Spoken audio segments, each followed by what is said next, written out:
Assalomu alaykum qadrli do'stlar, xabaringiz bor.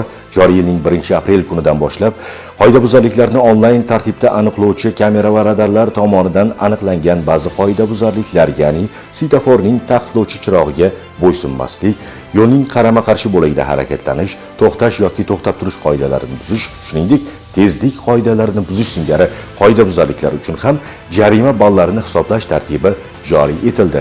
Endi haydovchilarimizdan yo'l harakat qoidalariga avvalo o'zlarining xavfsizligi, salomatligi qolaversa, jarima ballarini yig'ib haydovchilik huquqidan mahrum bo'lib qolmasliklari uchun ham qat'iy rioya qilishlarini so'ragan bo'lar edik. Bilasiz, ballar 12 baldan oshganda haydovchi haydovchilik huquqidan mahrum etilishi belgilangan.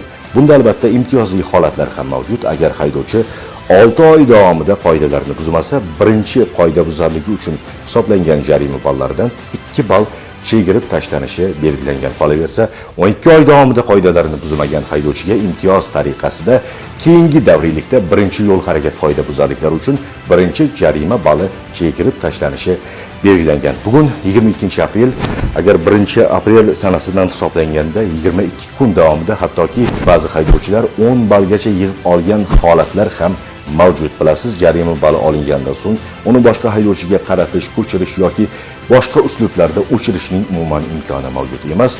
Yagona tartib va qoida esa yo'l harakat qoidalariga rioya qilishdir.